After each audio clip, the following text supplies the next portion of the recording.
রাত পোহালেই তালডাংরা সহ রাজ্যের 6 বিধানসভা কেন্দ্রের উপনির্বাচনের ভোট গণনা। বাঁকুড়ার তালডাংরা বিধানসভা উপনির্বাচনের গণনা কেন্দ্র সিমলাপালের মদনমোহন উচ্চ বিদ্যালয়ে গণনা শুরু হবে আগামীকাল সকাল 6টা থেকে। ভোট গ্রহণের পরের দিন থেকেই কড়া কেন্দ্রীয় বাহিনীর নিরাপত্তায় রাখা হয়েছে সমস্ত ইভিএম সহ ভিভিপ্যাট। শুক্রবার সকাল থেকেই গণনা কেন্দ্র সিমলাপাল মদনমোহন উচ্চ বিদ্যালয়ের প্রশাসনিক আধিকারিকদের তৎপরতা লক্ষ্য করা যাচ্ছে। পাশাপাশি গণনাকে কেন্দ্র করে নিরাপত্তা জোরদার করা হয়েছে গণনা কেন্দ্রে। 2021-এর বিধানসভা নির্বাচনে তৃণমূলের অরূপ চক্রবর্তী তালডাংরা বিধানসভা থেকে জয়ী হয়েছিল। বিধায়ক অরূপ চক্রবর্তী পরে বাঁকুড়ার সাংসদ হওয়ায় বিধায়ক শূন্য হয় তালডাংরা বিধানসভা। উপনির্বাচন অবশ্যম্ভাবী হয়ে পড়ে। গত 13ই নভেম্বর তালডাংরা বিধানসভার ভোটাররা তাদের মত দান করেছেন। উপনির্বাচনে তৃণমূল, বিজেপি, সিপিআইএম, কংগ্রেস ও একদল নির্দল প্রার্থী সহ মোট 5 জন এই কেন্দ্রে প্রতিদ্বন্দ্বিতা করেছেন। তবে সব দলই গণনার ফলাফলের আগে নিজেদের জয়ের ব্যাপারে আশাবাদী। প্রতিটি দলের পক্ষ থেকেই গণনার জন্য প্রস্তুতি শুরু হয়ে গিয়েছে। এখন দেখার তালডাংরা বিধানসভার উপনির্বাচনে শেষ হাসি কে আসেন, তার জন্য অপেক্ষা করতে হবে আর কয়েকটা ঘন্টা।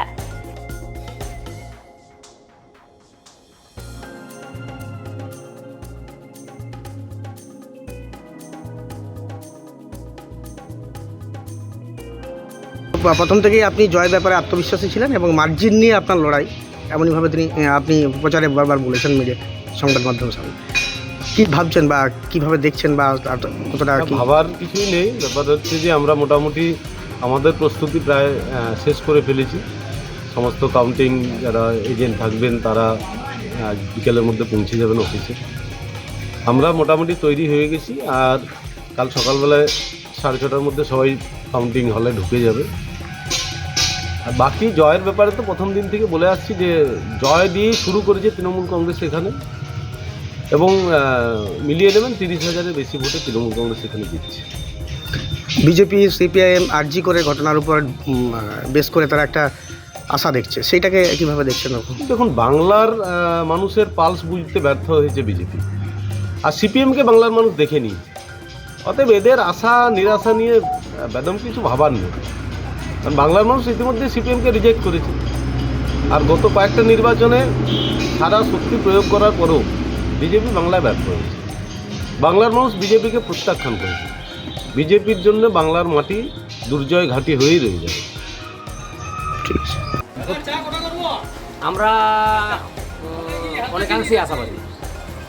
আমরা লাস্ট পঞ্চায়েত ভোটে যেভাবে লড়াই করেছিলাম প্যারালালি সেভাবেই লড়াই করবার চেষ্টা করেছি, এবং আমাদের এলাকাতে আমরা লক্ষ্য করেছি যে গতবার এই তালডাংরা বিধানসভাতে প্রায় আমরা 48,000-এর কাছাকাছি ভোট পেয়েছিলাম। আমরা আশা করছি এবার ভোটটা খানিক ওইরকম মতোই হবে। আমাদের কমরেডরা যথেষ্ট আন্তরিকভাবে চেষ্টা করেছে, এবং লোকাল প্রার্থী আমাদের একজন মাস্টারমশাই, উনি চাকা স্কুলের প্রধান শিক্ষক। এলাকায় ওনার যথেষ্ট একটা সুখ্যাতি আছে, ভদ্রলোক বলে মানুষের উপকার করেন। সাথে হচ্ছে আমাদের এখানে যেভাবে কমরেডরা নেমেছিলেন মাঠে, তাতে আমরা যথেষ্ট আশাবাদী। নিরাপত্তার বিষয়টা কেমনভাবে দেখছেন? কোথাও গাফলাতি কিছু? নিরাপত্তার বিষয়ে অ্যাকচুয়ালি আমাদের প্রত্যেকদিন কমরেডরা স্ট্রং রুমে পাহারাতে থাকেন। আমরা পুরোপুরি সরকারের যে টিম তাদের উপরে নির্ভর করছি না, খানিক নিজেদের কমরেডদের উপরও নির্ভর করছি। আমরা আমাদের কমরেডদেরকে আমরা স্ট্রং রুমে পাহাড়ে রেখেছি, 13 তারিখের পর থেকে প্রতিদিন থাকেন।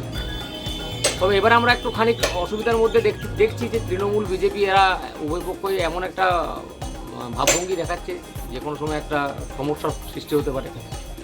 স্থানীয় প্রশাসন এটাকে নিয়ে ঠিক মেটাতে পারছে বলে আমার মনে হচ্ছে না, কারণ আগামীকাল যে গণনা হবে, এই গণনাতে দুটো পক্ষকে, যে 3টে পক্ষ আছে, 4টে পক্ষ আছে, সেই পক্ষগুলোকে আলাদা আলাদা নির্দিষ্ট যে প্লেস তৈরি করে দেওয়া পুলিশের পক্ষ থেকে করা উচিত, সেটা এখনও পর্যন্ত হয়েছে বলে আমার মনে হচ্ছে না। যদিও সকালবেলায় আমার থানার সাথে কথা হয়েছে, থানায় আমি গেছিলাম, আমরা আমাদের কোথায় ক্যাম্প করবো সেটা জানিয়ে এসেছি, গাড়ি ফাড়ি কোথায় রাখবো।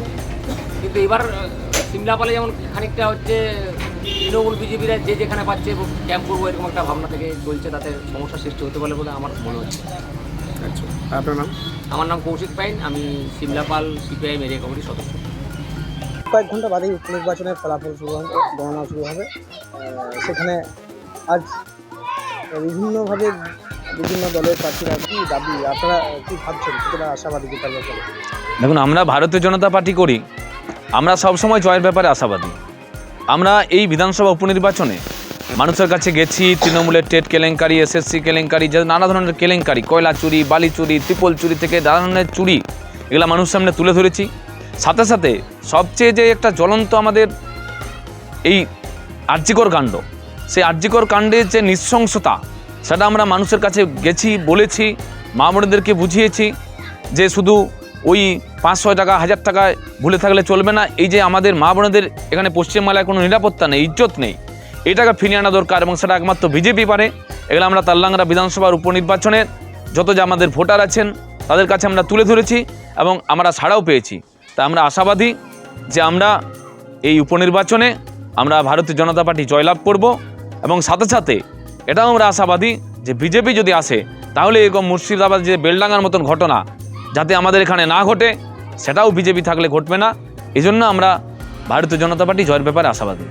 কিন্তু দেখা যায় যে লোকসভার সময় বিজেপির প্রত্যেকটি বিধানসভায় ভালো রেজাল্ট থাকে, বিজেপির দখলে থাকে বিধানসভাগুলি, কিন্তু বিধানসভার নির্বাচনের ফলাফল যখন প্রকাশ্য হয় বা বিধানসভায় এসে ফলাফল উল্টো দেখা যায়। এইটাকে নিয়ে কীভাবে দেখছেন বা এই বিধানসভাতে সেই এক কাজ করবে কি?